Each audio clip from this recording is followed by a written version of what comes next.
Hey, welcome to Shootin' with Samuel G. And we can't go anywhere but up on the hill at University of Northern Colorado tonight to start with. The place is on fire. But I will tell you this, at least Darren Dunn, the athletic director, and Kay Norton, the president, know that it's on fire. They went through the proper protocol, fired men's head basketball coach B.J. Hill. The speculation is running wild, of course. He had a clause in his contract, too, that says if he's fired for some sort of NCAA violation, he gets no compensation. So BJ's out. His assistant coaches are hanging on. They're on administrative leave. The recruits, the few we contacted, said they're definitely still coming. But I'll tell you what, the speculation about what happened is really going to run rampant in the next few weeks. And hopefully, not hopefully, I'll guarantee it.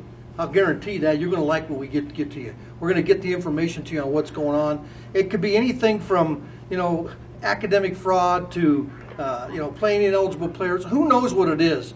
But I'll guarantee it. They're going to get the bottom of this thing, and it's going to have to be revealed sooner than later. And I think Norton and Dunn know this, and they might as well be transparent and get it out in the open. Give us a chance. Stay with us.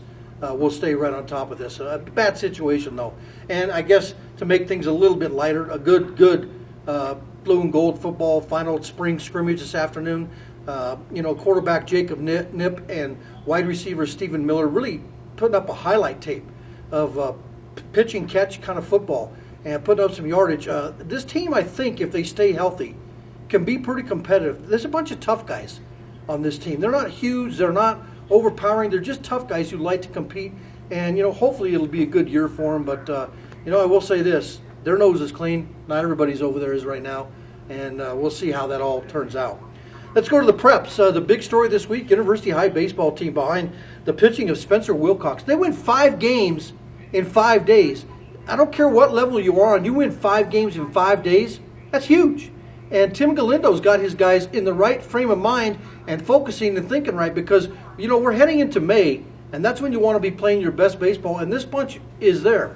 What do they have to get through to get down the road? Of course, they're going to have to beat Eaton, which is still undefeated despite whatever the situation that unfolded up there a year ago, and of course this year in some sort of verbal battle with University High, and they were all going to get together and sing Kumbaya or whatever, but, they'll play each other again down the road here in the playoffs or whatever. But University High, 5 games in 5 days, that's a big thing to take on, and they got it accomplished today by winning their games at home. Let's go to the pros. There's 2 reasons to stay focused on the Rockies right now as we head into May, and that's Trevor Story and Nolan Arenado. And, of course, Nolan Arenado is somebody to watch every day. The guy turns in unbelievable defensive gems, and he's a great hitter. He's arguably one of the best infielders in the major leagues. And, of course, Trevor Story with his home run barrage. I'll tell you what, he's cooling off, though, a little bit. And I really want to see where this kid is come June and then even towards July with the All-Star break, because if he's maintaining a decent pace by then I'll say he's a real deal. If not, it's one of those guys that started hot and then fizzled out, and that happens. And especially over a 162-game schedule, it can happen a lot. But, I will say this. The Rockies are playing competitive baseball. They beat the Dodgers at least 1 out of the 3 games so far this weekend.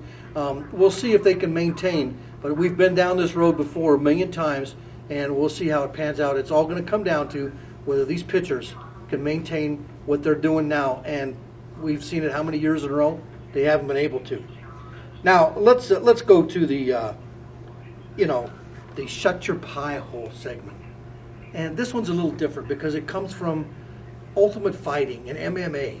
We're people who are just chicharroons. They're just jabbering all the time. Why? Because it's part of the job. They self-promote themselves in that sport, and that really is part of it. And, I will tell you that Conor McGregor, one of the tough guys in the sport, made a good point this week that he's tired of promoting because he wants to get into training because he needs to come back and fight in a rematch with Diaz. He got his butt whooped, by Diaz about a month ago, and he did nothing but shoot his mouth off for an entire 2 weeks prior to the fight, which of course made the organization tons of money, self-promoted. Now he said, I have become lost in the game of promotion and forgot about the art of fighting. There comes a time when you need to stop handing out flyers and get back to the damn shop. You got that right. But you know what? Handing out flyers puts money in your pocket, pal. So in the meantime, you're right. Shut your pie hole, get a life, get back in the octagon, whatever it is you guys fight in, and do your job, because you're right. 2 losses in a row in that sport, and you are probably done. He can't afford another one. So in the meantime, hand out the flyers. Make it an event. Make it a social event. Pop off your mouth again, but this time, back it up. Shut your pie hole. Do what you got to do, and take care of your business. I'll be back next week with a lot more good stuff. I got rhythm. I got music. I got my girl. Who could ask for anything more? Old man troubles, I don't mind him. You won't find him around my door.